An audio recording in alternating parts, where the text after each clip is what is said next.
Right then, let's go. Hello, everyone, and welcome back to the 2-on-1 Powerchair Football podcast powered by MK Battery.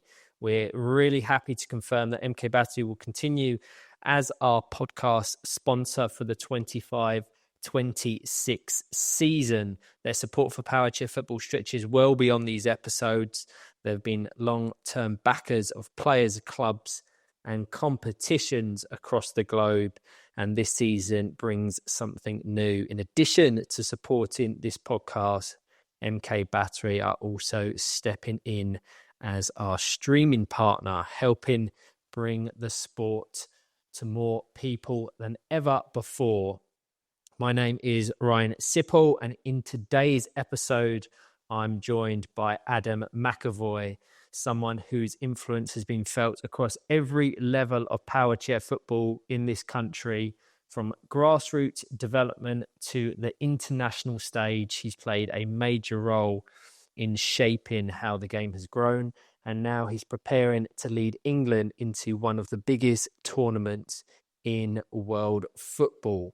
In October of 2024, Adam was appointed head coach of the England Powerchair national team, stepping in to the role at a pivotal time with just under a year to prepare for the EPFA Nations Cup in Italy, which is now just over a week away.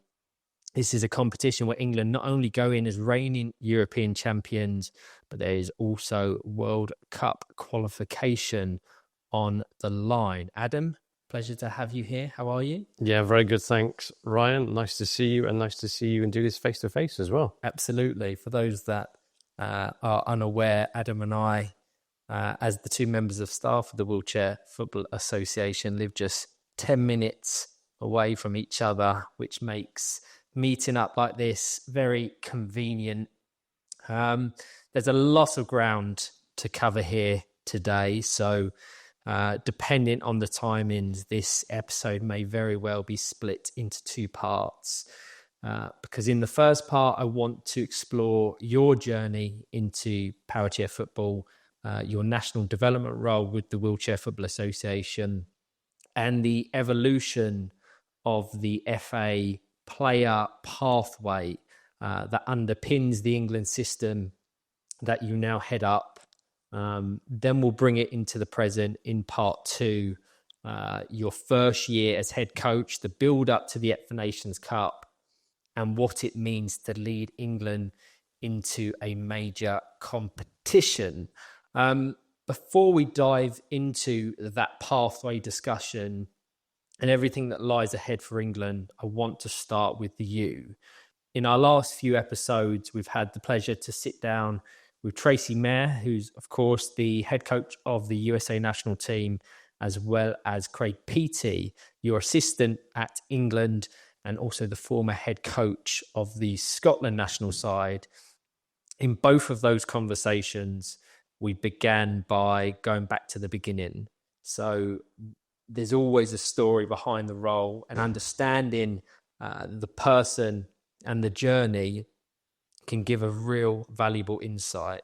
And while I'm sure many of our listeners will be familiar with your name, your work, your impact in powerchair football, they may not necessarily know how it all began. Am I right in saying your involvement in powerchair football now spans 13 years, if my research is correct? Yes, your research is correct. So it all began for me in January 2012 when moving to Kent to begin a role at Valence School, which is a school for students with physical impairments. Came into the role as a sports coach, delivering on PE and day-to-day activities at the school, but a big part of that was also the powerchair football side of things at the school. So powerchair football was the most popular after-school club. And with my football background, part of the role was to support the development of that after-school club, but also look after what was the school team then. And there were also elements of growing the awareness and the reach of powerchair football across Kent as a county as well. So it all sort of merged into one role, which only really lasted for 12 months before my involvement with the WFA. And talk us through those early roles and responsibilities with the WFAs and the titles you held. So 2013, the WFA approached Vallance School to almost essentially second me to them for a 3-year period. So off the back of the London 2012 Olympics, the WFA secured some funding from Sport England, inclusive sport funding, which was around £500,000. And the big crux of that was to employ 3 regional development officers to cover the South, Midlands and North, with effectively a grassroots focus. So to increase the number of clubs, grow the regional league structure, support with coach education. And I effectively became that southern officer and contributed to just that huge increase in growth and participation that we saw over those 3 years, smashed the targets that were set by us from Sport England, I think 2 years in. So we overachieved what we set out to work towards. And it was just a great insight into the workings of the WFA, the wider Powerchair football landscape at the time.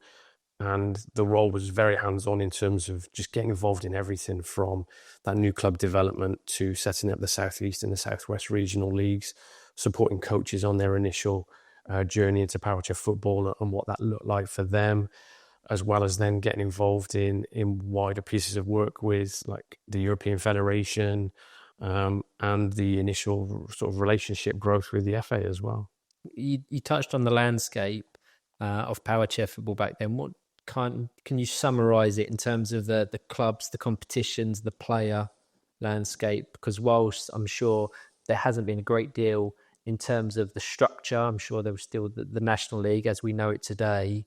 The quality, of course, has increased significantly as well as the awareness of the sport.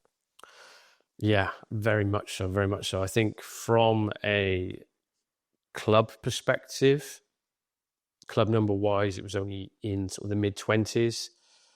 So one of the big challenges for us as regional staff was to go in and really target areas where there wasn't any provision. So from a southern perspective, a couple of examples included Crystal Palace, Bournemouth as another example, and then supporting the Southwest with some of the clubs in the Southwest as well, such as Ocean City or Plymouth and Devon based.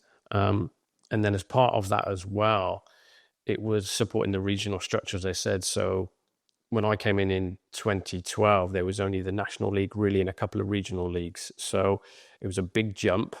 And part of that was to we established the South East Regional League with key people such as Steve Baxter and also the Southwest League as well. So really trying to provide that entry level for clubs and certainly the new clubs that we helped to create so that they had something local to play and participate in before trying to make that potential huge jump to the National League. Ironically, that was the year that the National League first moved to Nottingham Trent as well. So for those that have been playing Powerchair football before then, obviously they had the National League in Kettering.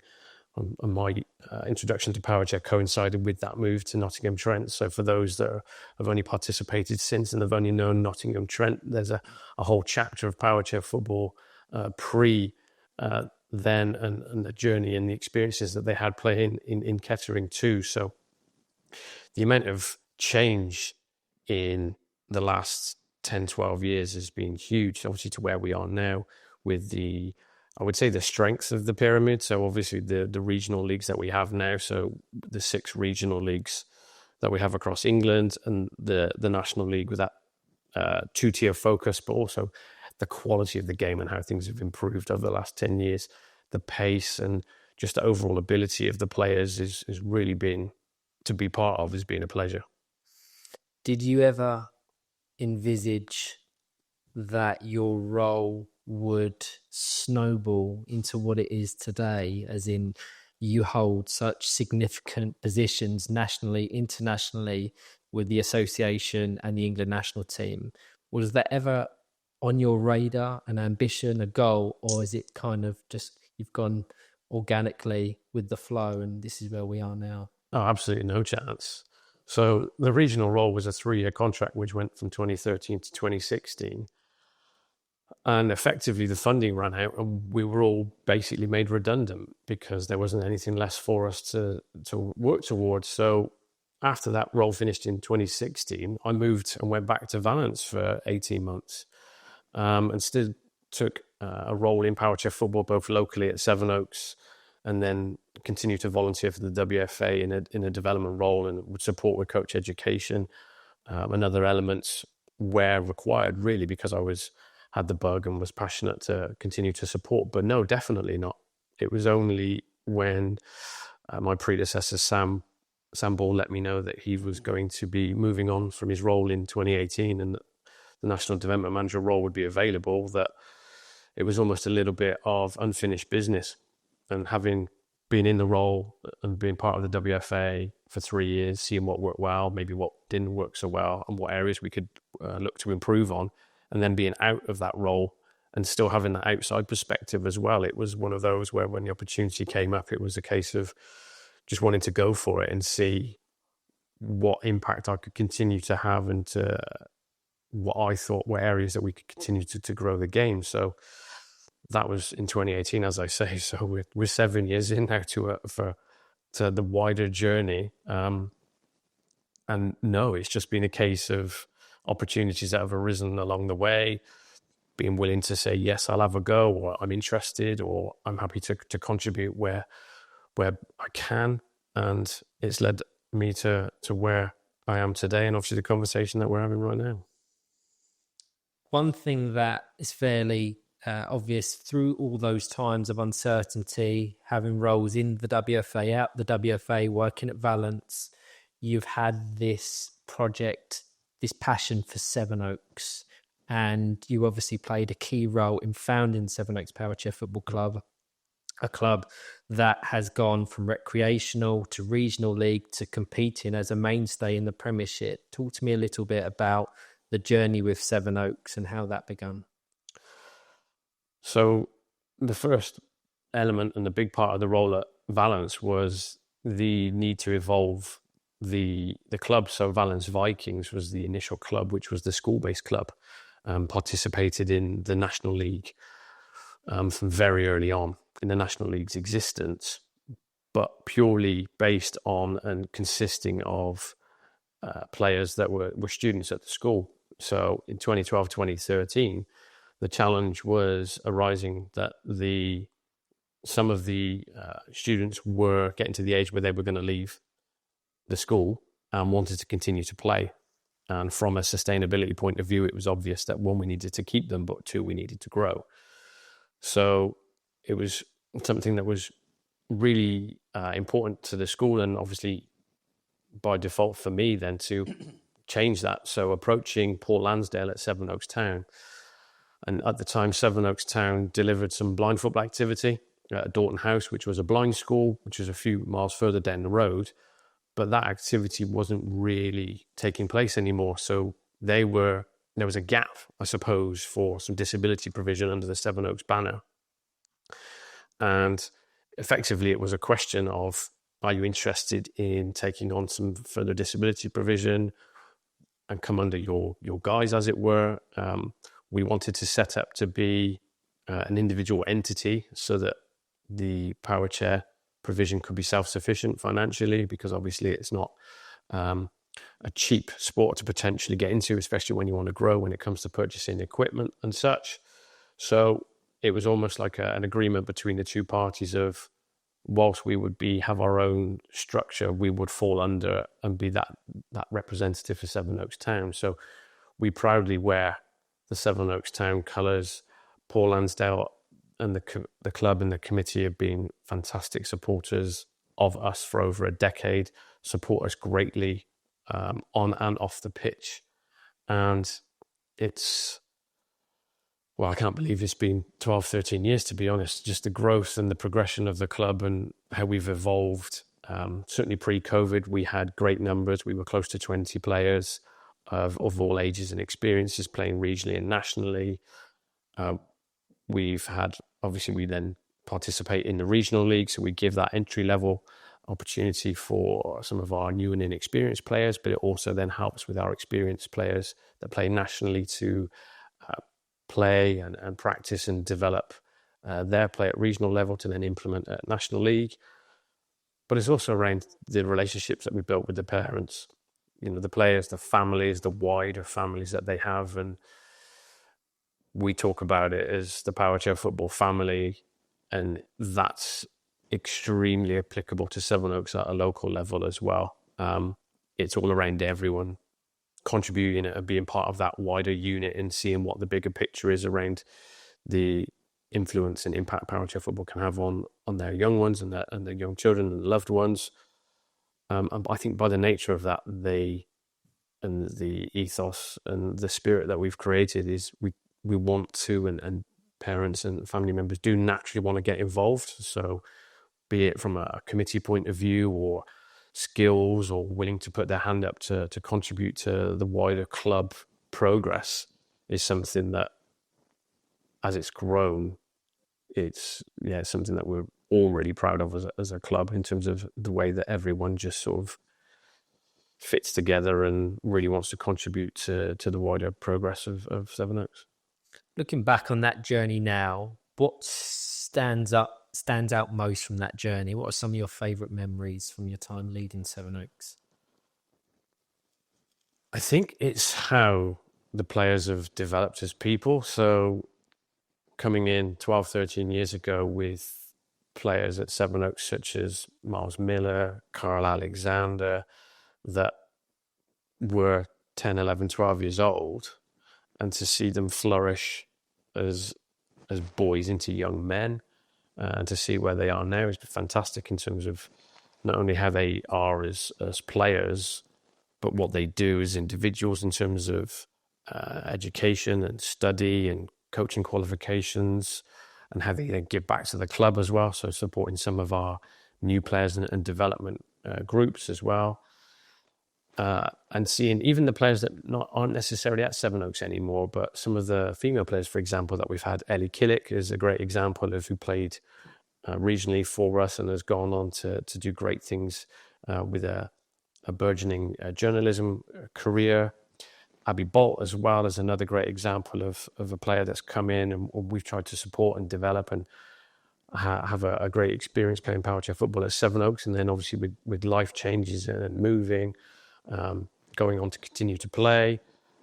Players that have gone on to represent England. So we'd look at Greg Baxter, Kyle Alexander, having played at development and senior squad levels, and just all of the things that have flourished as a result of Powerchair Football, and just the want and the interest and desire to put on activity and support players. And there's the opportunity to play here, there's the opportunity to do this, are you interested?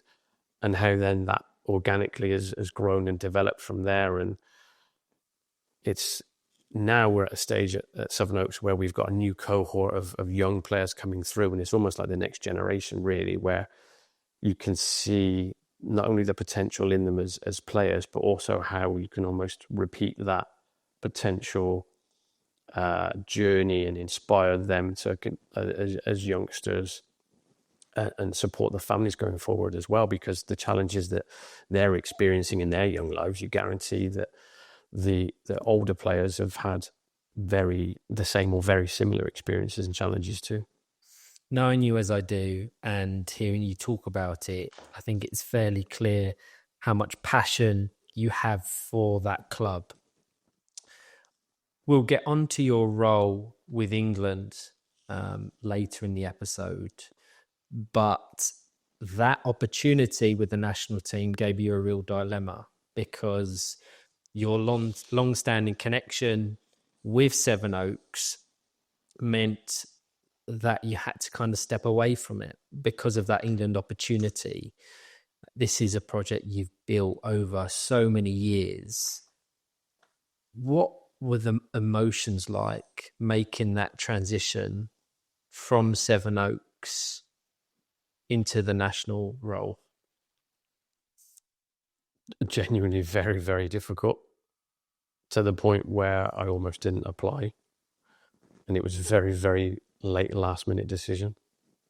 my role within the talent program pre-head coach meant that it all complemented very nicely. So I was coaching within the NETP alongside my Sevenoaks coaching, which and the balance was good because it meant that I could support players within the talent program and aim to develop them to push them on ideally to the next level and be considered for future senior squad selection, but then also be able to coach Sevenoaks at the same time, be it obviously primarily with the senior squad, but also have an influence on some of the younger players as well. So that worked really nicely. And then when the role came up, it was something that, as I said, I wasn't particularly thinking that I was going to go for it. But it was only upon speaking to my wife and thinking about it from the point of view of, one, could I have an influence or a greater influence to support player development across the board, more so than what I was doing?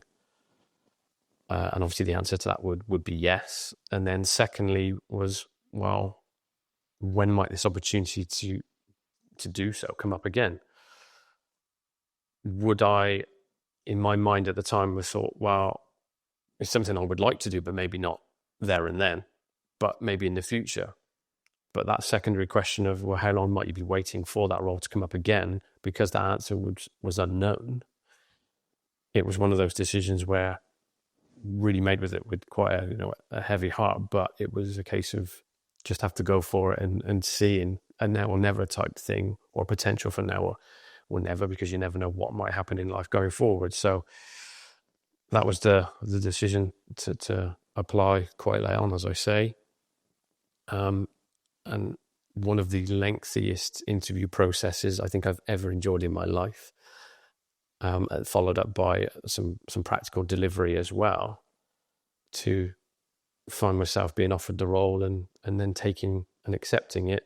But then that decision of then having to let the club know of, because of that and the need and the FA's desire to avoid that conflict of interest, which I completely understood and agreed with, of needing to take that step back, but also wanting to make sure that the club was in the best place possible, or as could be, to be able to continue to survive and to manage within the National League, which obviously they managed to do last year. And full credit to Ian Hayward and to Miles Miller for stepping up and having to fill that. And they've done an absolutely cracking job, and extremely proud of them and the club for having to adjust quite quickly.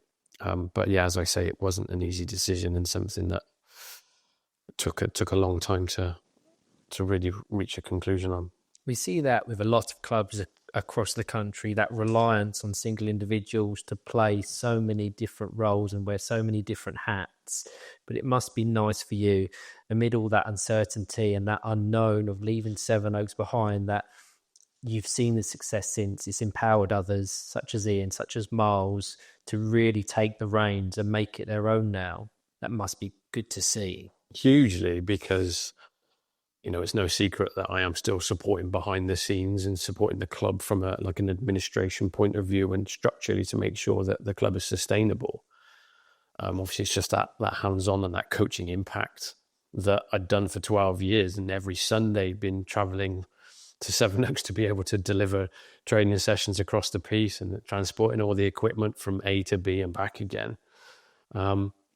It took a little bit of adjusting to find that actually my weekends and my Sundays certainly weren't filled with having to do that and think about what session plans we were going to deliver for the day. So, as I say, it's definitely taken a little bit of time, but completely agree with you in that, to see how they've coped and how the club has managed to pull together to show that actually, they can cope, or they have been able to cope. So that's been really, really pleasing to see. Yeah, absolutely. So obviously, all of these roles and responsibilities are underpinned by your day job, your National Development Manager role with the Wheelchair Football Association, a position that covers a huge amount, has a huge remit. For those less familiar, how would you sum up what that role involves day to day? I don't think I'll sum it up necessarily in a short space of time. So I suppose effectively the National Development Manager role is the link and the conduit between the WFA and the FA in terms of the wider grassroots development of disability football, obviously Powerchair Football specific. So the overarching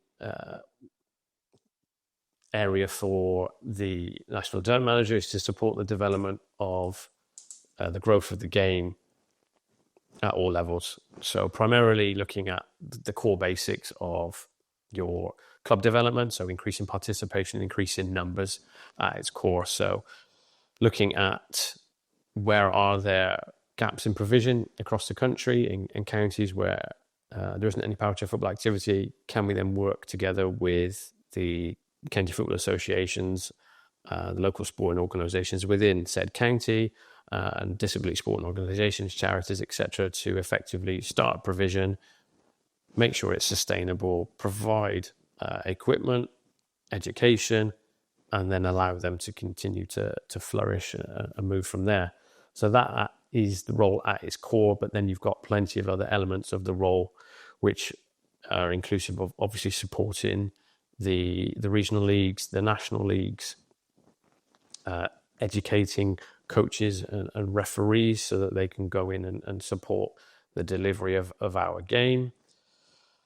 Big areas around supporting the FA and being that link to Powerchair Football for elements such as the FA Disability Cup final weekend, and supporting and liaising with the two teams that make the final there as well. Strands around supporting the talent pathway, which obviously we will continue to touch on, and making sure that the talent pathway is structured and delivered well from our end.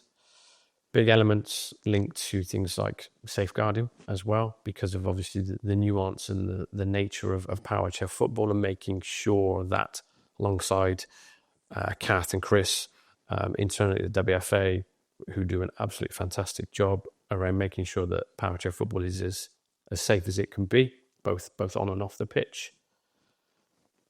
And then that's not even touching about the elements around supporting the WFA as a charity as well, around how the charity is running sufficiently and supporting the trustees, looking at areas for financial sustainability as well, so where finances and monies can come in to make sure that the charity is being able to run but also deliver projects.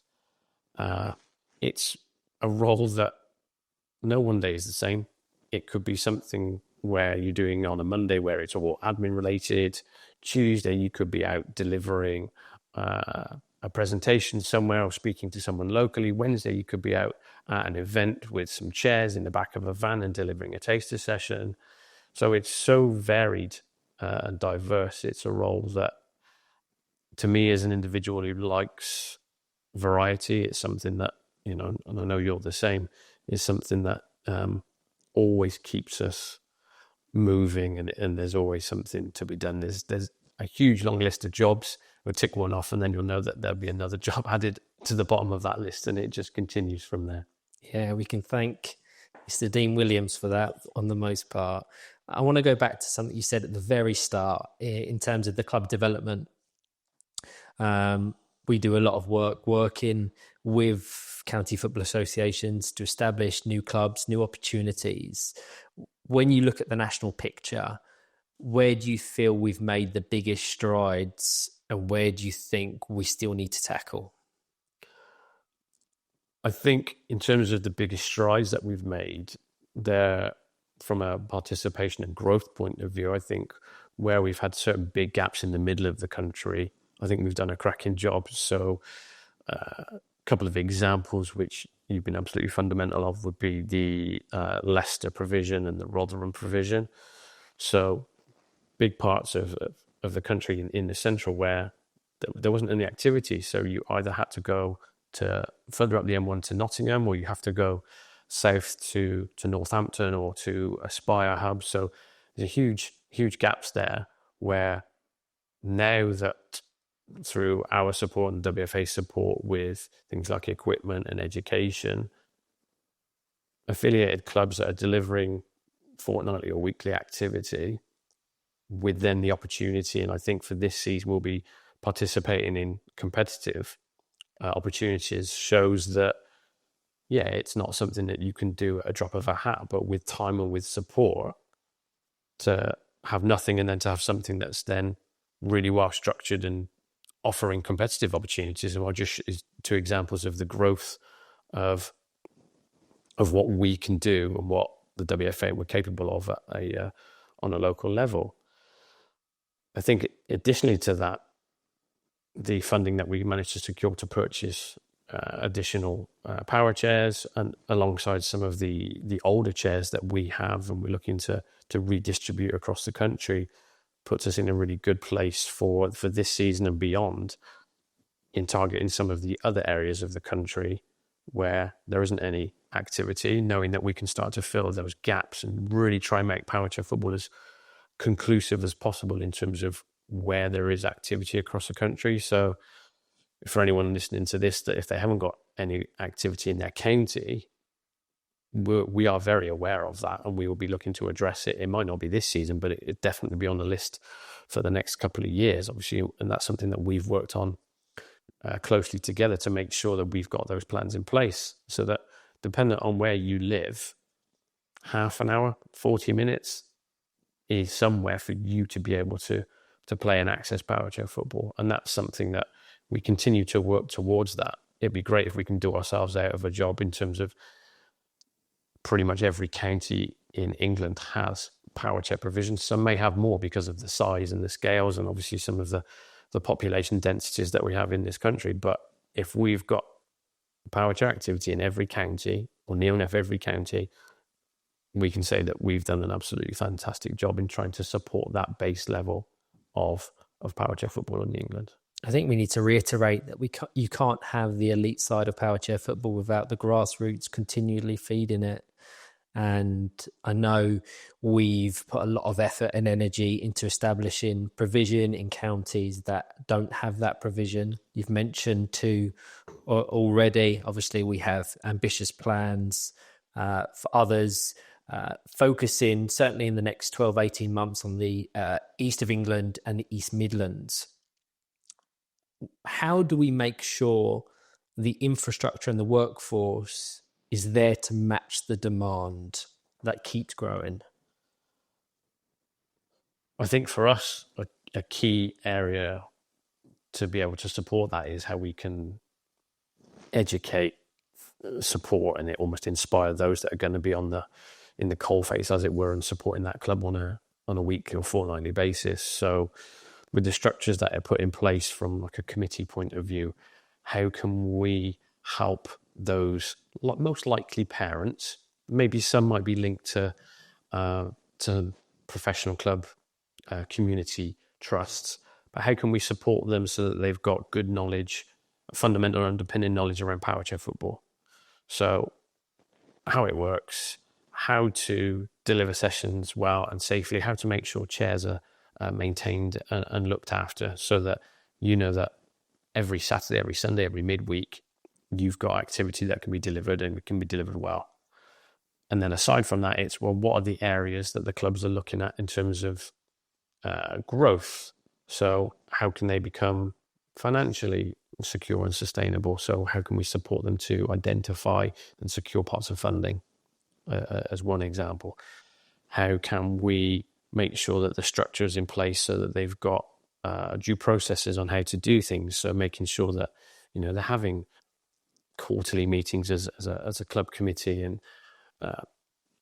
they are completing their county FA affiliation every year and their WFA affiliation every year, so that we've got base knowledge of the clubs and how they're getting on, who their key contacts are, and also maybe a little bit on us on that, checking in with them. So whether that's us as staff members, but also I think there's a piece of work for us to explore around some of our more established clubs, almost providing a little bit of mentoring support as well, because that then doesn't put all the responsibility onto the WFA and onto staff, whose obviously time is limited. And it means that those clubs that are more established, they've been there and done it. They've gone through those processes of how they got set up in those first couple of years, the challenges and the hurdles that they experienced. Well, if they can then pass that knowledge on to those new clubs, that in turn is probably going to solve and save time, solve challenges that they encountered years previous. And if that means that then it takes them less time to be financially sustainable, and they know that they've got funds to deliver 12, 18, 24 months of activity, they've got some basic equipment, they've got a basic understanding of coaching to be able to support their players, they're looking at entry into their regional competition.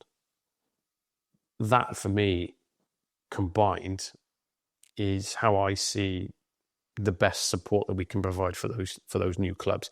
And then you can go into some more of the nuance and some of the, whether it's identification of talented players or wanting to get involved more in the National League, or, those layers that come thereafter will flow, in my opinion, as a result of making sure that the foundations are set. Yeah, on that point, in terms of clubs sharing best practice, I'm obviously doing a lot of work at the moment trying to establish opportunities in the county of Lincolnshire, a huge county that prior to recent months hadn't seen Powerchair provision in many, many years.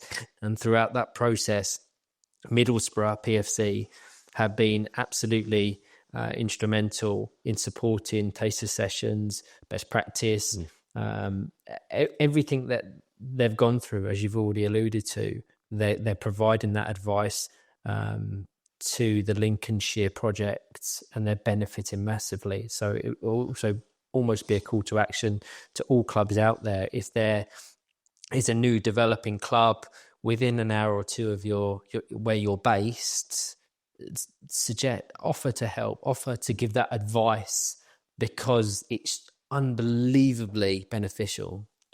Absolutely, completely agree. And it links back to that line we say about Powerchair Football Family and that community element of we can call on and we can feel comfortable and confident to call on some of our more established clubs to be able to come along and support.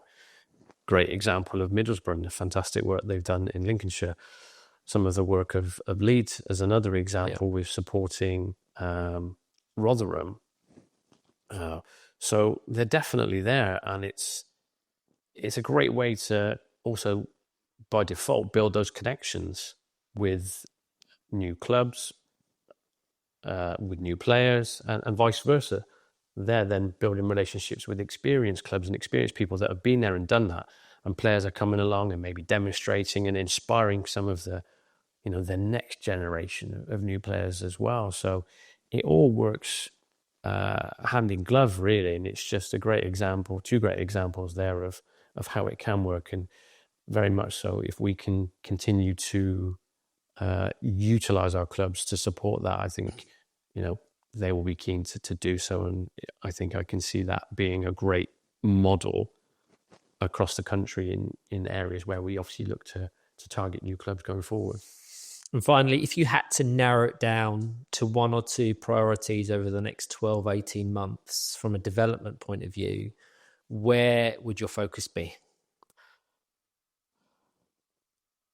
I think development-wise, from a club-specific point of view, so obviously that club development piece is continuing to be ongoing. You've rightly mentioned Lincolnshire. There's some potential work as we continue to look at the east of England, as you rightly referenced. So Essex is a great example, in Cambridgeshire, areas that we're looking at targeting. And then linked to that, we've secured some funding to support the creation of an East of England regional league. So in one hand, we've got the creation of new clubs in new counties, but we've also got the funding and the core foundations and starting point for a competition for them to move into as well. So they've got something that they can work towards and aim for within a 12, 18-month period. And we won't be hampered, and they won't be hampered as a region by starting afresh. So that is something that I think is going to be really, really important for us to move into and really drive over the next 12, 18 months, because by that basis, with that, we'll then have 7 regional leagues, which will be absolutely incredible for a small country like England. Yes, mass population, but for a small country to have such a huge and established competition structure, I think is going to be absolutely fantastic. And then linked to that will be how we can continue to support club development in other counties as well, knowing that we've got good experience, we've got clubs that continue to support and mentor, and we've got an increasing amount of equipment that we can loan to them to give them that opportunity to really kickstart and get going with their activity. And then I think we'll then supplement that with some really important coach education pieces that we've got in the pipeline as well. It's all very, very exciting. We're busy. We're always busy. That's for sure. That's for sure. Before we move on to the talent pathway and program, I can't move on without asking you about your British Empire Medal. So in 2021, your contributions were recognised with a British Empire Medal for services to disabled and young people through sport. And knowing you as I do, you've always been someone who deflects personal attention. But I'd like to ask you, what did that recognition mean to you personally? And how do you reflect on the journey it represents?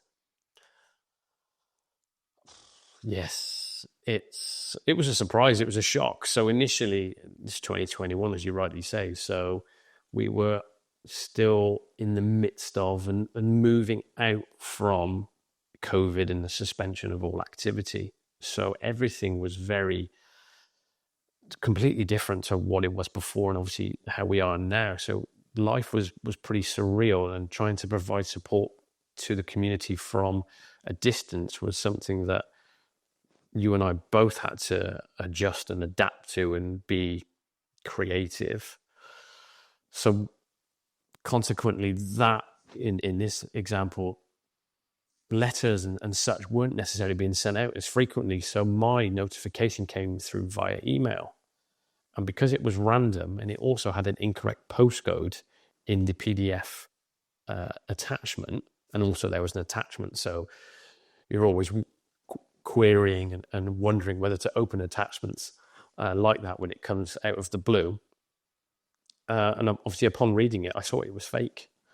So I didn't really pay much attention to it, and I left it for a few hours. And it was only when I continued to query it in my mind and called my wife into our room to say, "Can you have a look at this? Do you think this is legitimate?" And she thought it was, which then prompted me to do a little bit more from a research perspective. And slowly but surely, I thought, "Oh, actually, this is real." So after sort of understanding and getting over that, it was the shock of where and how, why, all of the questions that come into your head around something like this out of the blue coming and being received via the email was something that it just blew me away. So it was that case of, okay, I'll let my family know and start to try and tease out a little bit more over time.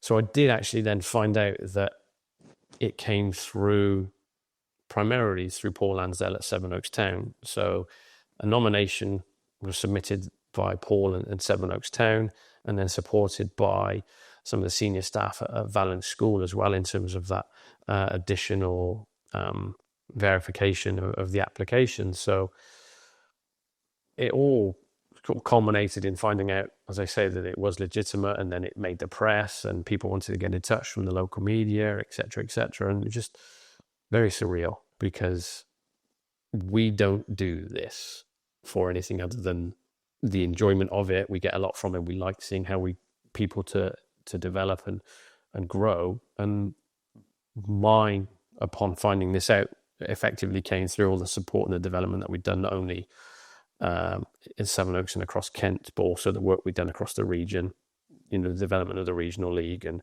providing opportunities for people to access regular activity and competition, and obviously a lot of it. So the BEM is the voluntary award, so it's like the equivalent of a voluntary MBE. It's effectively because of all of the different voluntary roles and bits and pieces that I've done and continue to do. That was the outcome, which, as I say, was just a huge surprise. But you can't help but feel that sense of pride when it does come to fruition. And then obviously the award was received in Kent at Chevening House by the Lord Lieutenant of Kent, which was fantastic because my wife and my mum and my dad got to be there as well, so they got to see me be presented with the award. Obviously my dad's no longer with us, passed away last year, so for him to be able to see that in 2022 was, as you say, when I look back and reflect, is something that I'm really proud of, because he got to see that. He got to see his son receive that medal. So it's more so for the family and for mum as well, to be able to see their son, who came from a small village in Gloucestershire, and to go on to do something and receive something like that was, as I say, something that I'm really proud of for them to be able to witness that. And then obviously we got to go to Liz and I got to go to Buckingham Palace as well for a garden party, which was fantastic. It rained a little bit, but that's beside the point. It's just, you don't do these types of things for anything other than wanting to support people and just because you enjoy it, and you just get swept up in it and you continue to do what you can. So it's still very surreal, like you say, when you reflect on it. Still find it very odd. And even things such as, and again, I don't necessarily talk about this to anyone really either, but as a consequence of being awarded the BEM, I was then invited to the King's coronation, as myself and hundreds of other recipients of the BEM were invited for as part of his wanting people from the community to be able to come as well. So again, another surreal day of having to be in London for 7 a.m. and sitting next to the people from MI5 and MI6, and in front of me was Lionel Richie, and Katy Perry walked by, and I walked out with Anton Deck, and just very, very surreal that I just work in Powerchair Football. So it's, all of it has just been, yeah, as I say, a sense of pride, and something that, my medal will be passed to my son for when I'm not here in future. And yeah, if that then means that he then goes on to do great things with his life and supports other people and gives back to his community, then that'll be fantastic. Looking back now, it must really reinforce what you've always believed about the power of this sport. But I hope that shows kind of the impact other people see in your role, as you said, from a Sevenoaks point of view, from a Kent point of view, from a Southeast point of view. And that, I don't think, even touches on the impact you've had nationally. So I wanted to include it in this podcast because you don't shout about it nearly enough, as you should. Where do you keep that medal now? And am I right in saying that you're not allowed to wear it? Correct. You are not allowed to wear it unless you are at such an event, and it has to be a world event whereby they give you that permission to do so. So for the King's coronation, for example, that was an event where you were allowed to wear your medal, and the majority of people there did so. But yes, it lives in its box alongside some of the paperwork and also the King's coronation documents that we also received in the beautiful invite that was sent in the post as well, in a folder kept away so that it doesn't get impacted on by the light or anything going forward. We have talked about whether or not it goes into some sort of cabinet on display going forward, alongside maybe some of the other medals and trophies and some of the football shirts and bits and pieces. But that's something that I'm sure we'll sort out in the future. It's really great to get an insight into how you first got involved in the sport. Obviously, the role you've played with Sevenoaks to lead in the development of Powerchair football nationally. And it feels like a perfect place now to step back and look at the bigger picture, because so much of what we've spoken about in terms of the individual players and development and talent ID links into the pathway. A senior England international doesn't just appear out of nowhere. The group we see heading into a major tournament is often the product of years of work at every level beneath it, nurturing the talent, setting the standards, creating opportunities and a culture. And in England's case, that pathway has been steadily transformed over the last 5 or 6 years, I would say. What used to be small, isolated pockets of talented players has now become this comprehensive, connected national system. We, of course, have the Regional Emergent Talent Programme, which feeds into the National Emergent Talent Programme, going up to the England Development Squad, which sits one rung below the England Senior Squad. So at any one time, we have upwards of 50 players on that talent programme looking to get one of those 8 spots in the England senior setup. I think the alignment is stronger than it's ever been. The support from the FA is the best it's ever been. And it's so good to be a part of it. You've played a central role in not only shaping that programme, but creating it in the first instance alongside the FA. So to begin this section, for the benefit of those who might not be too familiar, could you give us a broad overview of how that England player pathway is structured and how those layers and levels link with the senior squad? I'll have a go. I think I might call on you to be able to input with little bits and pieces on this as well. So I think you're right in that we talk about the pathway being the most comprehensive it's ever been. And I think pre-2019, it was you played National League and you played for England. And there was nothing in between. So there was an enormous gap.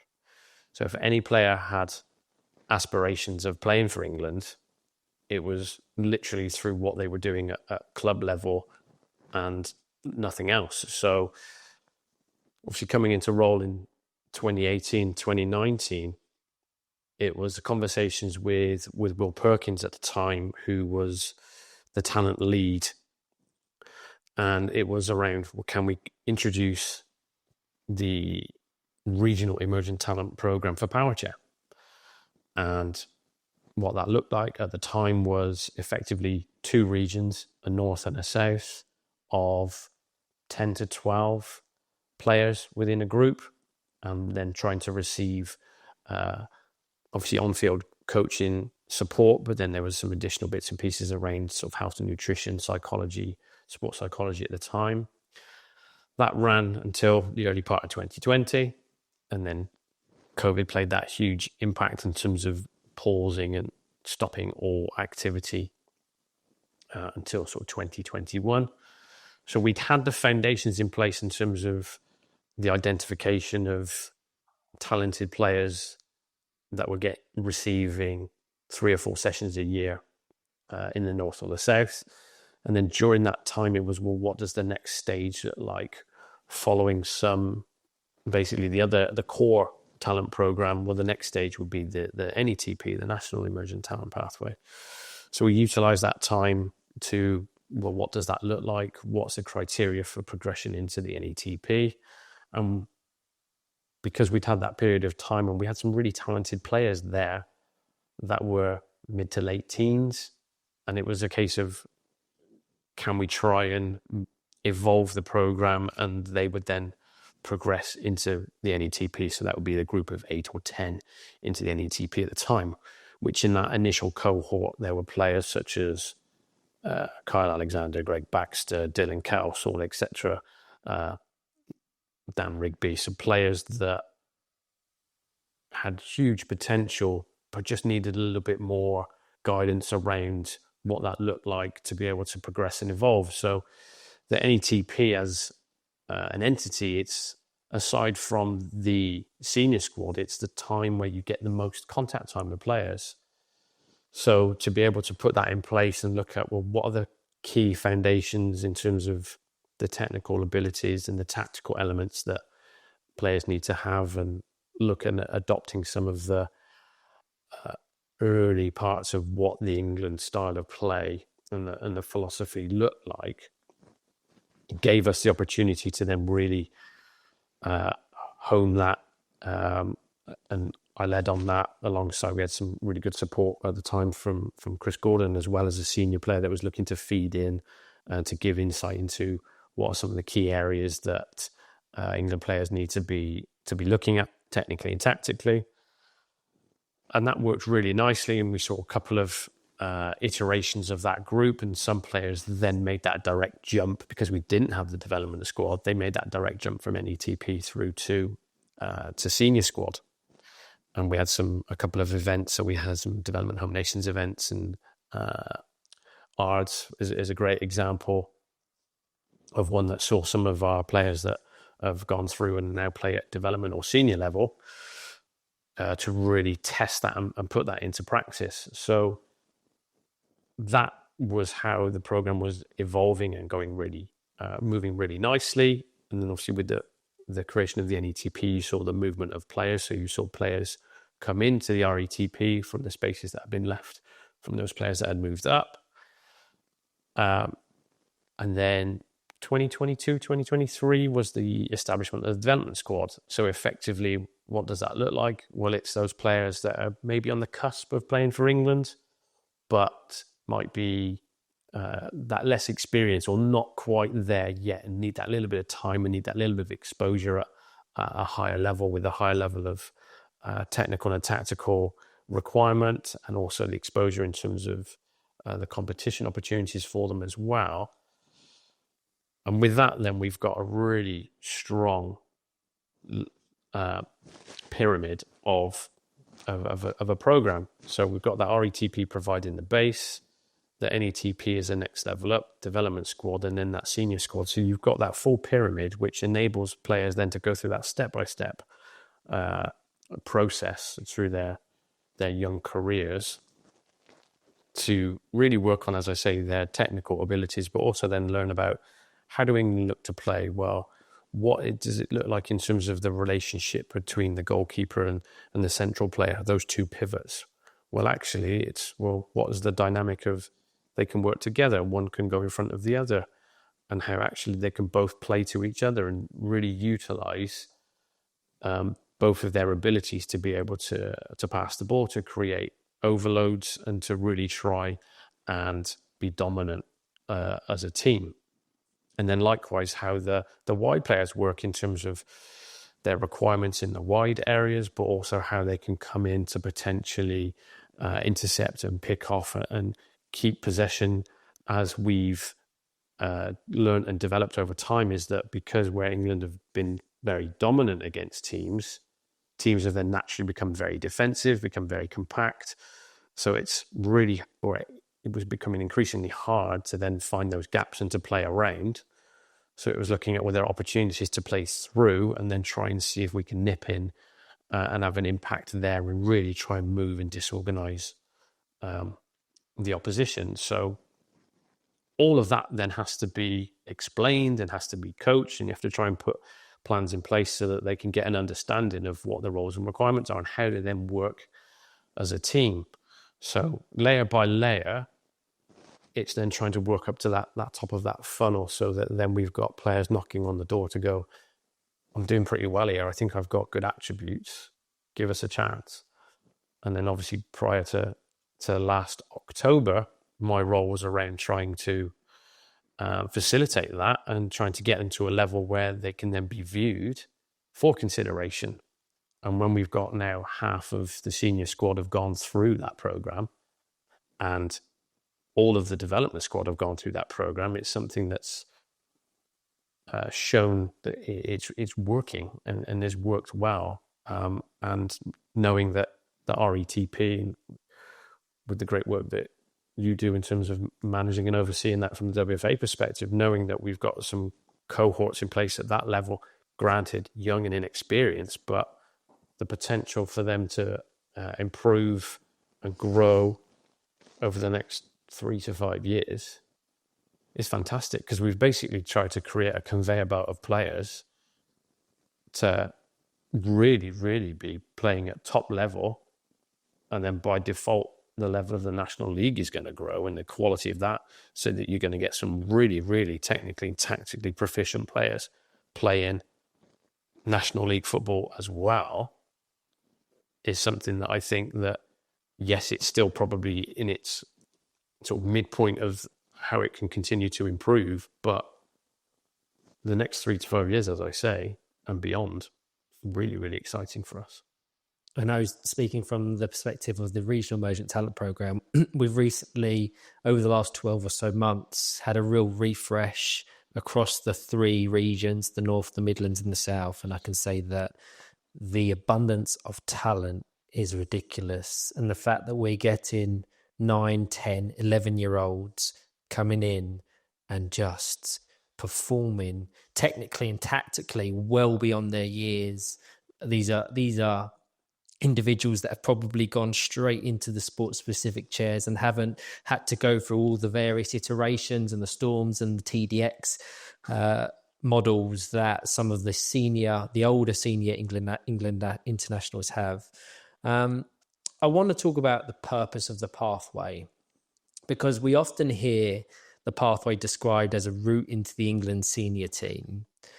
And while that's certainly one of its key objectives, I want to kind of emphasize that its purpose is much broader than just producing internationals, because the reality is not every player will go on to represent their country, but the pathway can still play a really vital role in their growth, in their development.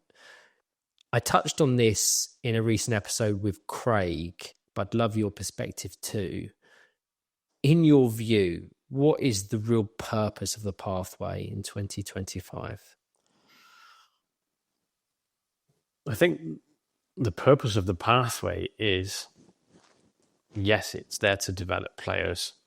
We want them to potentially go on to play for England, but knowing that with the numbers of players that we have and the number of spaces available within a senior England squad, it's not going to happen, as you rightly say. So it's developing players to be the best they can be in terms of players. So being really, really technically proficient, tactically astute, and having a really good game understanding.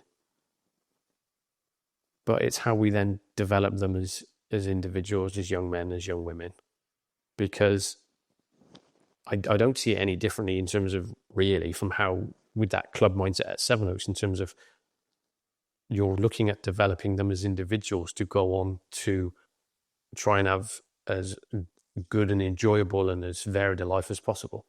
So if football then plays that caveat and is the link that does that, that's exactly what it's there for. So opportunities to, whether it's through studying education, whether it's through coaching qualifications, whether it's through opportunities to play in different countries or go abroad, or the relationships that you can create outside of football but originated through football, the pathway then just feeds into that as part of that wider sort of ecosystem of Powerchair Football. So working on things like some of the psychological elements around how they are in terms of their mindset and that growth mindset, how they communicate, how they manage things such as the stress and anxieties and through football. But then all of that's applicable into everyday life. Same as what we do around sort of the health and nutrition side of things. Well, if you've got to fuel your body to be like an athlete, you're only going to be trying to do things in a good way. Well, that then applies to everyday life of trying to do things in the right way that you would want to do. So all of that added into that big melting pot means that you're developing young people to try and contribute, be it on the pitch as a player, or also into their communities, into their sort of groups of society in a wholly positive way. And Powerchair Football is that foundation that feeds all into those different offshoots. For the players that have the non-negotiable objective of representing England one day, one of the biggest things they can do right now is have a real grasp of the FA's 6 key capabilities. So movement scanning, technique, timing, positioning, and deception. You can tell that I go through this on every RETP. How, as England's senior coach, and I think you are probably you are the only person that's coached at every single level on the pathway. How important is it for players to understand how those capabilities are within the game of Powerchair Football, how they apply them to their own game, knowing what they're strong at, and just importantly, knowing what they need to work on? I think it's fundamental because the 6 key capabilities, albeit designed for the running game, are applicable across Completely all formats, be it running game or all formats of para football as well. And Powerchair Football is no different. So when it was put to us around these are the 6 key capabilities, it was, we can easily link those and make them Powerchair specific.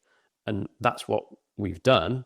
And then that information is now subsequently delivered at the base at the RETP level. So those players and those families coming into the program, when Rob Seal, yourself, and the coaches are talking about the 6 key capabilities, they're talked about in the broad form. And then when it goes into the Powerchair specific, it gives those examples of, your movement should be based around, if you're a wide player, how often you're in reverse, and you should be playing in reverse as much as you can, because it just opens up your pitch to be able to see so much more.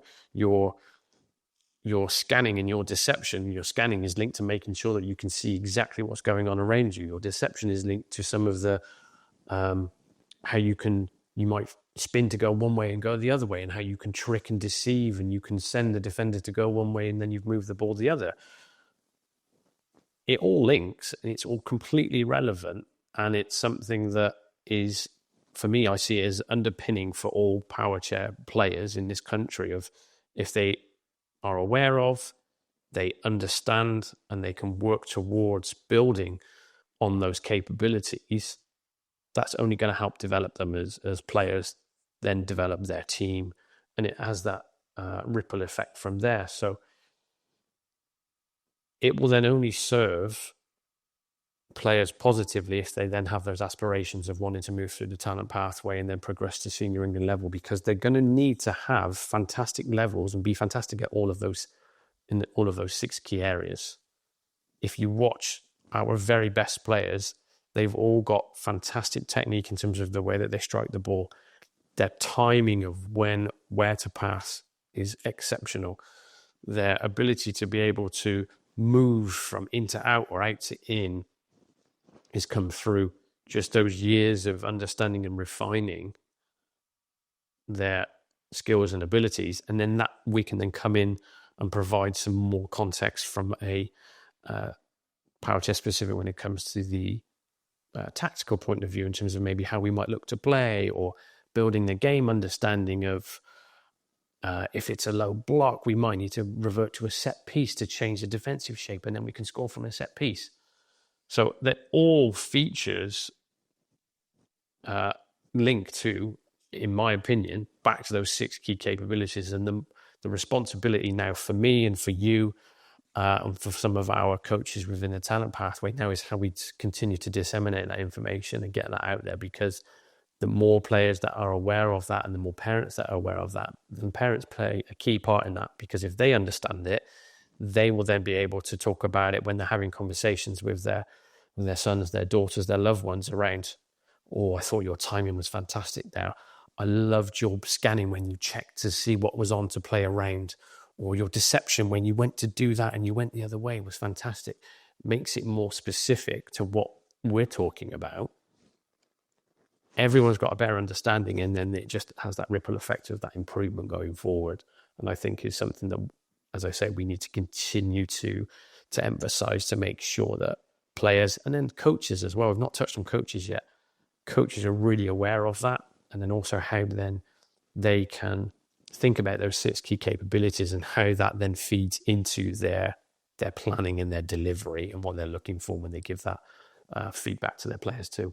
We will delve into coaching a little bit more because I want to unpack that in much more detail. But I recently had a round of regional emergent talent programs in the last month or so, and I pretty much set all of the players and the current cohort the challenge of watching England at the Nations Cup, where these elements and these capabilities come into play, and how their success is a result of the lights, of the deception, of the timing, of the technique.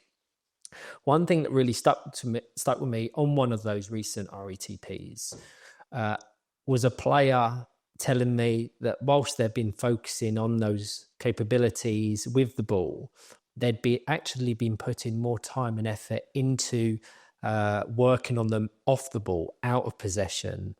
And it really struck me because I know it's something I don't emphasize enough as kind of a coach, as a supporter on the RETP, the timing of the runs, the scanning for teammates, the space, the general positioning. And I think you could argue that some of those capabilities are even more important out of possession. Do you think that's an area we often undervalue in the game in terms of focusing on the stuff out without the ball? Yeah, I think that's probably a really pertinent and key point there, because, and I think we have to put it into context in terms of how new this is in Powerchair and sort of the development of coaches at present and going forward, in that because this is still evolving, we're still looking at things and maybe potentially with some narrow focuses, and a lot of that in this example might be that in possession element, which obviously the nature of Powerchair football is it's whereas the ball can be with opposition and then back, and then it can be a bit like a basketball game where it's up and down, up and down. And I think that's something that we have to take into consideration of. Everything that we tend to focus on is very much with the ball and in possession. But if you've got a team in possession, you've got a team that don't have the ball. So they then need to understand what their roles and responsibilities are and what they need to do without the ball to be able to get the ball back. And those capabilities definitely link to what you can do out of possession. So it's your positioning and your movement to narrow the passing lanes to potentially intercept the ball. Or when we talk about it from an England perspective around the starting lines for the wide players. So if the opposition pivot's got the ball and they're looking to try and pass the ball wide, or if it's with the wide player and they're trying to pass it back to their pivot, are the wingers in a position to be able to come in and impact and intercept the ball to play it back to our pivot to then launch a counter-attack. But that's an out-of-possession area of the game that is probably not really focused on. So it's definitely an area that myself and others that are coaching within the game, and some of this also, I think you could call on a lot of the responsibilities of some of our senior England players as well, and those great minds and experiences that they have to be able to contribute towards what that looks like going forward. So sounds like a great conversation that you had. I'd love to pick that up with whoever that individual was. Yeah, it really kind of took me back a bit, as well as Rob Seal, who obviously oversees it from an FA perspective. And I very much commended the comment and challenging us as coaches to focus more on the out possession form of football, because it's sometimes 50% of the makeup of a game. A big part of preparing players for senior England international football is ensuring the alignment across the 3 levels underneath the senior squad. I'm very fortunate to now head up the RETP. Paul Gorman does so for the NETP. And Craig Peaty, as well as being your assistant at senior level, has slotted in as kind of that coach of the development squad. How do those relationships work in practice with you as head coach? And how important is it that all three levels are connected, pulling in the same direction? I think it's really important because ultimately what we feed back to the coaches further down the pathway needs to be understood and then passed on to the players so that they can then build their abilities to then obviously move up the pathway. So for me, it's something that I'm really passionate about, making sure that we've got that uniformity and understanding of what we're looking at each level and how we look to try and work towards achieving that. So it's that. And I think that also then helped me when it came to talking about it in my interview for the senior coach role around how we can try and make that really aligned. And as you said, having sort of worked in every level and looking at, well, what is the requirement at each level? What does a player really need to be looking at excelling at in order to move up? I think, yes, it's only been a year, so it's very much a work in progress, but it's something that is making sure that we establish at each level what the standards are. And I don't just mean from a player point of view either, I mean from a coach's point of view as well, because if it's a performance pathway for players, it should be a performance pathway for coaches as well. So we want to have the very best players, but we also want to have the very best coaches too, to be able to support that. So it's, if we've got that England level at the top in terms of what does it look like from an elite player, what are those categories and what does it look like underneath that for what players should be looking at trying to achieve, as I say. So it's, and we've touched on this and we've started at the base level, haven't we, for the RETP around certainly touching on the 6 key capabilities, how that links to the Powerchair format, what we are then looking at for players to be working towards and ideally excelling at in order for them to move up to the next level. Does a player have to be proficient in every single one of the 6 key capabilities to potentially move up? No. But are they showing signs and doing really well in majority of them? 100%. That's when you then obviously can then build it up at the next level and the next level further up from that. So at that fundamental base level, it's, have they got decent technical ability? Have they got some game understanding? Have they got decent movement? Have they got decent positioning and have got a good understanding, which you can then tease out and work on that through the couple of years that they're in the RETP? Do they have to understand how to play the double pivot 4-out system at RETP level? No, definitely not. But do they need to be able to strike a ball well? Do they need to be able to understand that if I move here, it will drag the defender out there and I can play the ball to the opposite side? 100%. And that's what we want to encourage those coaches to be working on, to be able to support that player development. From there, when we get up to the NETP, that's when that, for me, that's when, because you get that 2-year contact period with that cohort, that's when you've got to be really putting in the fundamentals of what does it look like to play at England level? What are some of the more tactical elements of it? So, for example, working on playing with 2 pivots and having a goalkeeper that joins in with possession, working on the wide players of how they can contribute in the wide areas, in the central areas, but also out of possession to be able to make sure they regain the ball so that we can then go again. That then should then give the players that really solid understanding to then go into a development squad, whereby the development squad between Craig and I at present, it semi-mirrors what we're working at with the seniors, so that if a player, for whatever reason, was then called into the senior squad, they then don't feel completely out of place in terms of their understanding of what they've been working on in an environment where it's a lot more in terms of the technical ability, the speed of the game, the decision making at that top tier where you need to be on it consistently. If they then got that base understanding of what it is we're working on, they can then feed in and feel a little bit more comfortable and confident. Because what we don't want is a player to come in and be completely feel like a fish out of water and feel completely exposed and uncomfortable. Yes, there needs to be a degree of being uncomfortable, comfortably uncomfortable, as some of my coaching colleagues call it, but not to the point where they can't cope with being as part of that group. I think you set that culture and that expectation from the RETP level, and hope that every rung on the ladder that players are fortunate to go up on, there will be that expectation, that understanding that things will ramp up in terms of that pressure. Something that you haven't touched on, but something that I know is very important to you, is not just the players, but the people, in terms of the character, the psychological, social side.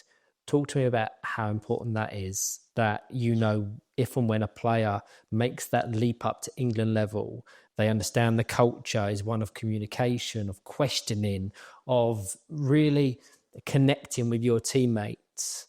And that is something at RETP level that I want them to ask questions. I want them to be curious. And just going back to what I said about the out of possession stuff of the key capabilities, how refreshing it was for a player at the base level of the England pathway to really challenge me as a coach. Absolutely. I want to stress that with the RETP, obviously predominantly a lot of younger players. So it's no different really from the running game, in that when you've got younger players, predominantly they're more shy, more quiet, maybe not ask questions, etc., etc. So it's trying to create an environment where they feel comfortable to be able to do so, even if it's a question of, I don't understand, can you explain that to me again? Because that then shows that they're thinking about it and they feel brave enough to want to say to a coach, can you help me? Then that's the responsibility of the coach to think about it in a way of, how do I get my message across in a different way? So it's not only just a verbal thing. It might be utilizing the tactics board. It might be setting a demonstration up so they can see it and then they join in on the second go. So the elements for the players from a psychological and social perspective is around that feeling the confidence and ability to ask questions, as you rightly say. You're only one player on a four-side game. So you need to be able to feel comfortable and confident to contribute to your other three teammates, because it's not like an 11-side game where you can maybe hide away a little bit and you've got 10 other players that can sort of get you through it. It's not going to work in our format. So creating an environment at the talent level, but also at club level as well, from a coaching point of view, around encouraging players to express themselves, be brave, to make mistakes, so that if they try something and it doesn't work, that's okay. It's the best place to do it. And I still stress that now with the seniors at camp of, yes, they might have made a mistake, or they've played a pass and it's the wrong pass, or it resulted in a goal against them. If we've pushed up and we've left the goal open and we've conceded, okay, not great, but training is the best place to do that, because there's the least repercussion, and that's okay. It's then going through that, well, why did I do that? What was the outcome? Okay, what can I do differently? So utilizing the video, for example, of reviewing it and looking at, okay, well, that was the better option. Great. If there's the opportunity to, do we recreate that so that you then go into it and make a different decision again to get success? Or you've got that as something they can take away and maybe review post sessions thereafter, to then obviously come back in for next time. But it's creating that environment where they feel comfortable to ask questions of themselves, to the staff, to their teammates, holding each other accountable as well. So it's that letting each other know, I want that ball here, I need it here, don't give it to me there, because I can't. And that whole thing around that then builds the communication and that expectation between each other as teammates, and that understanding of, if you want to be a player that moves through the pathway and moves through the levels to go on to play for England, you've got to have the experience of dealing with those challenges. You've got to be resilient because things are likely to go wrong. Well, how do you deal with that?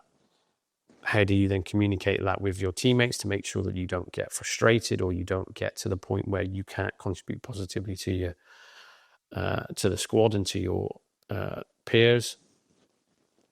And it's that whole piece around that, setting that knowledge base for them to go, well, this is what I'm good at as an individual. This is how I contribute to the team. This is what my expectations are. And it's that whole,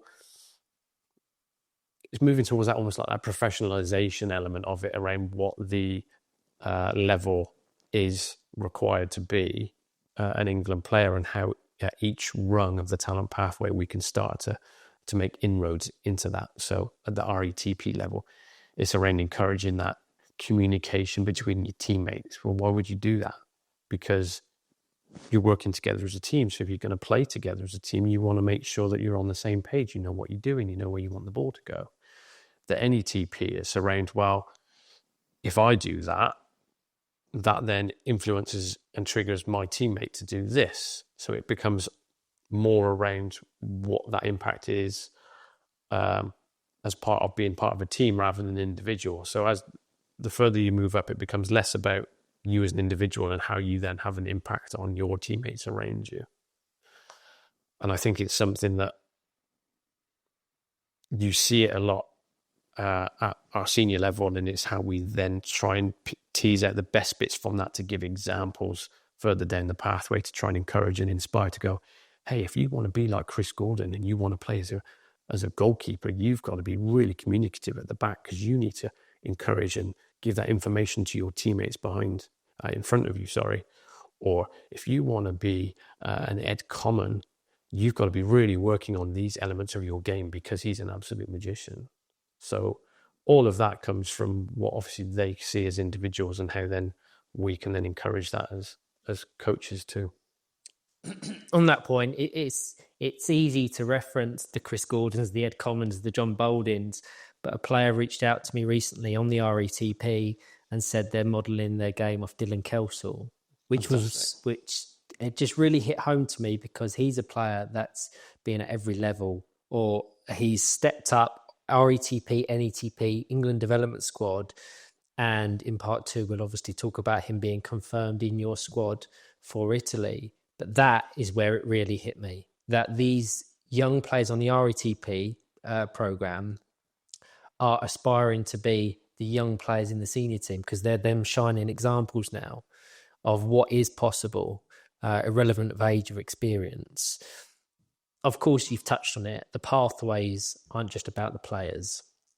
And over the past few years, we've seen real growth in the coaching landscape too.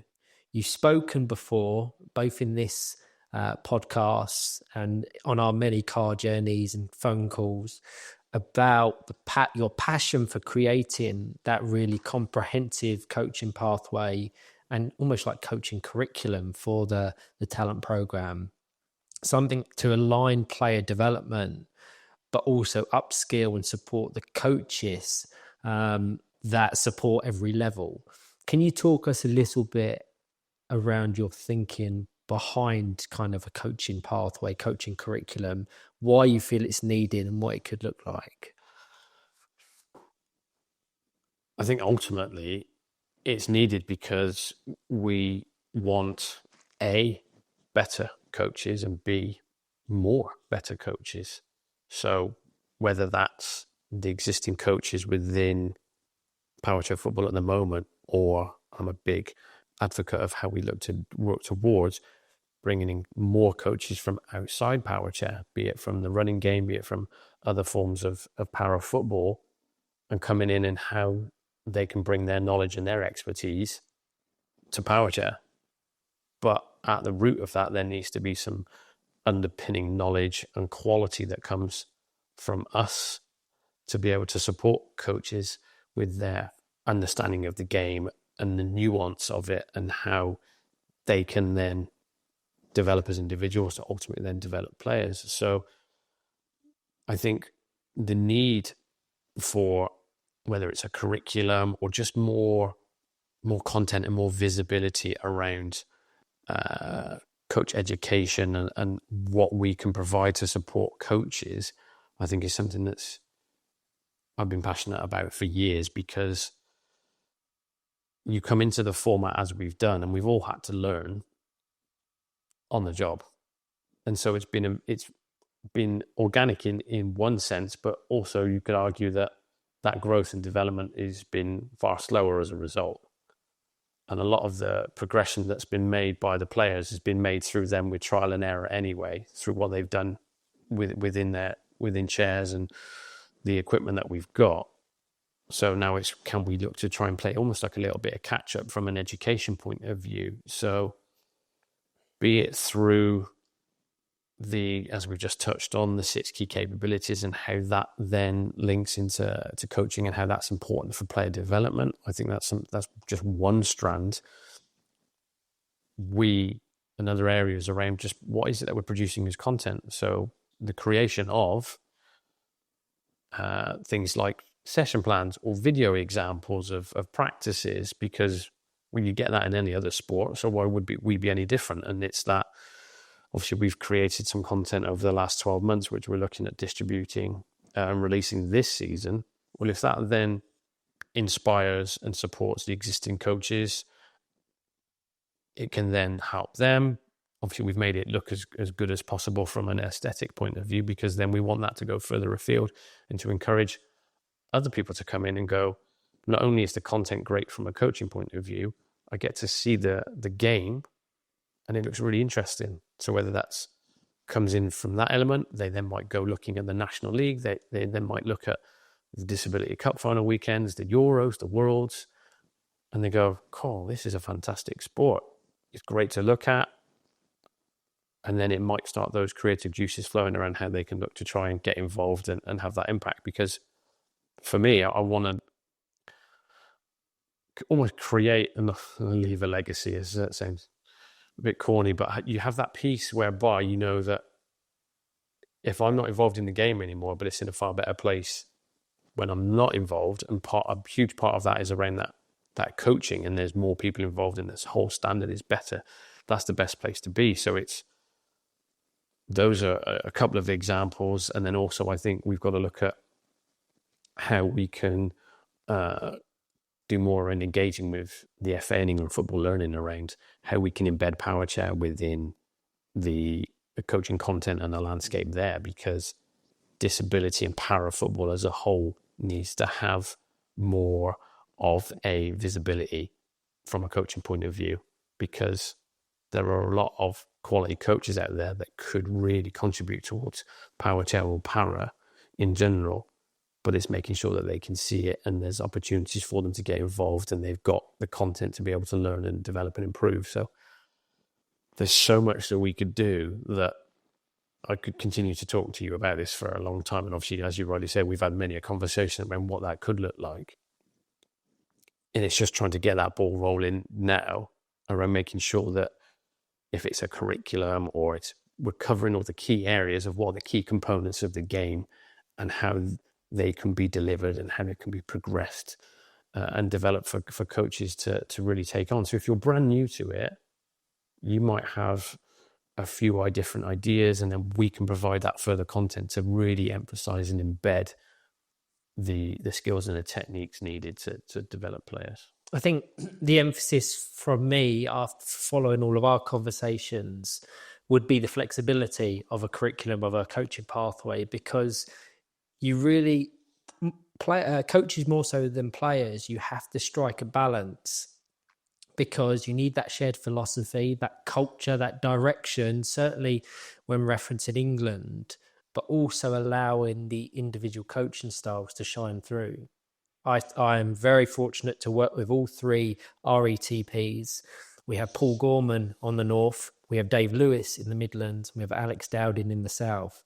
They are 3 very different coaches that coach in very different ways, but that doesn't take away from the core and the crux of the days themselves being focused towards developing talented players that could one day become England internationals. So it's a real balance that you have to strike.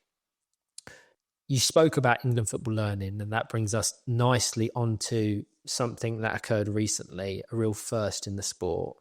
Alongside the recent England-USA camp at St George's Park, which we'll get onto later in the episode, England Football Learning hosted its first ever Powerchair Football CPD event, a day designed to give coaches unique, fairly unprecedented access to the elite side of Powerchair Football.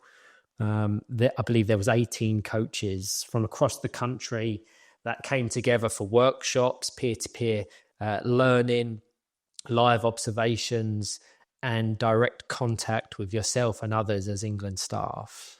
To set the scene, let's first hear from Ryan Davies, England Football Learning Senior Lead for Para Performance Coach Development, who played a key role in making that day happen.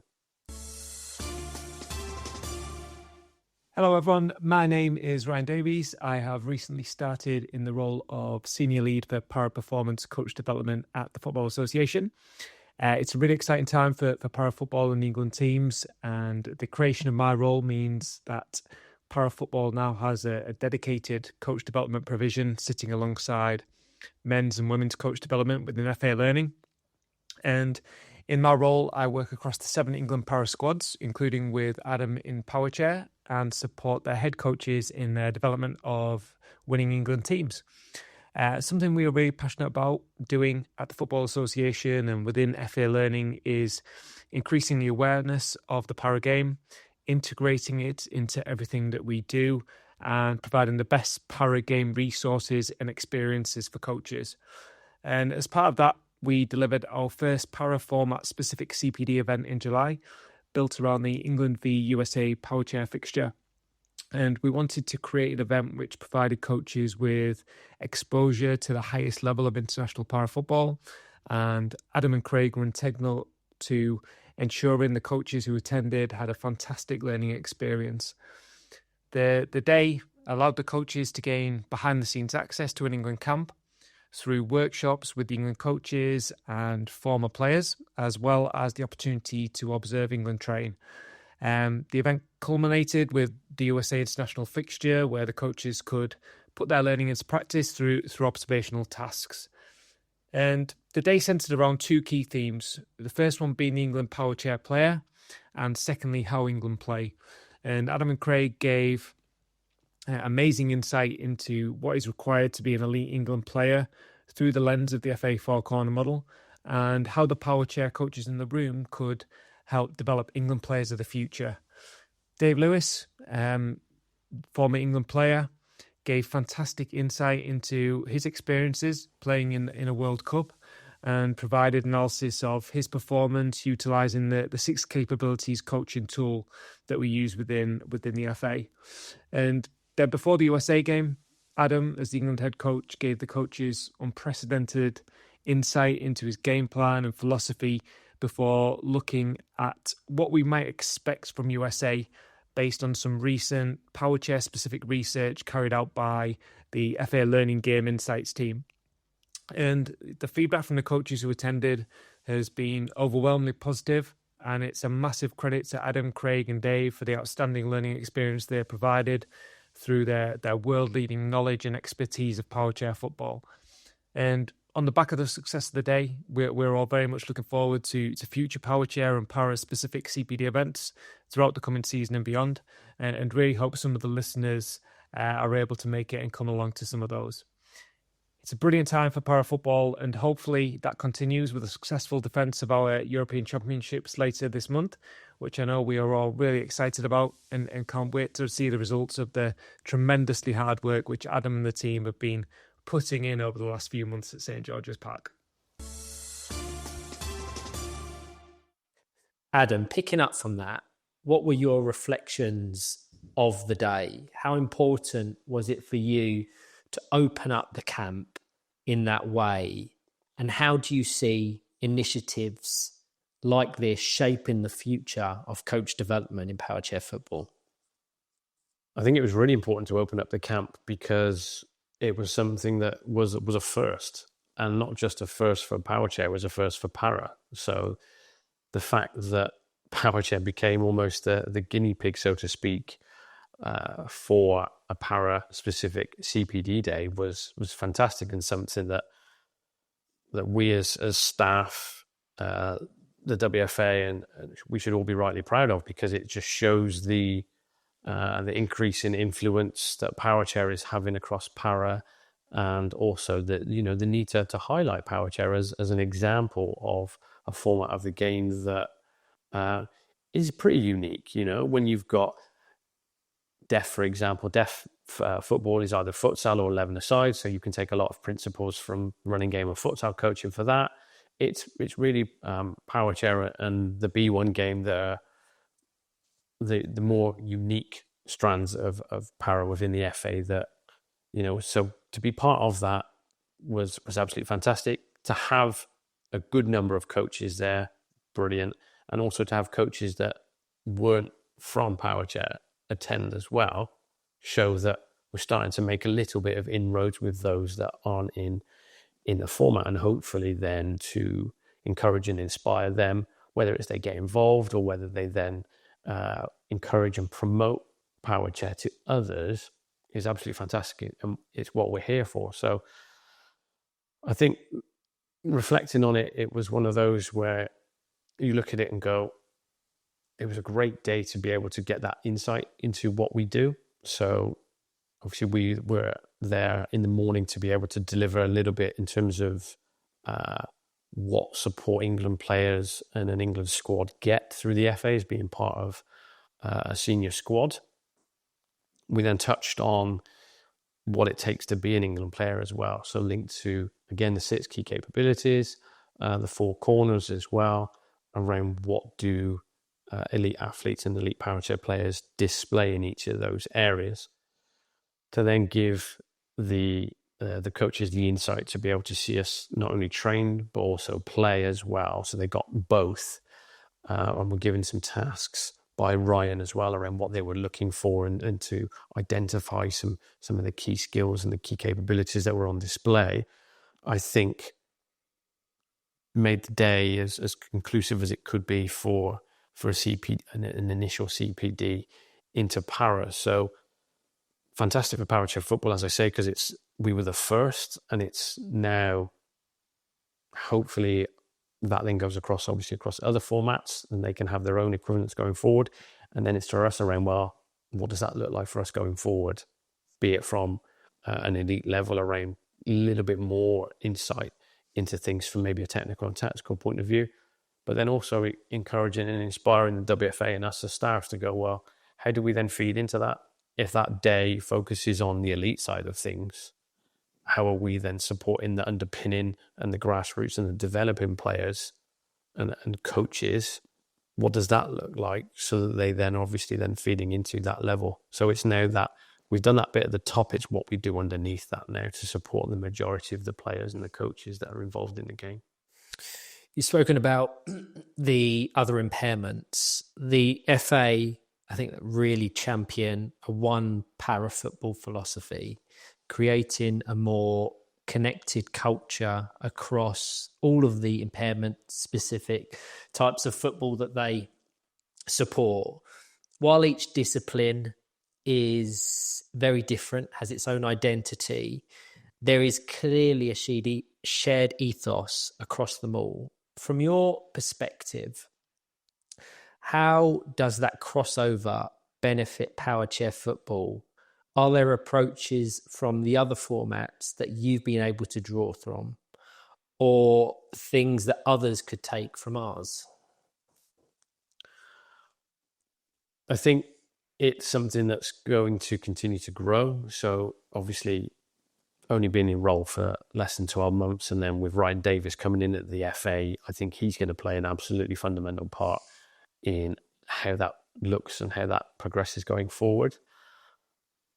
From my experiences so far, the key things for me have been around the ability to be able to speak to and engage with the other coaches across other formats.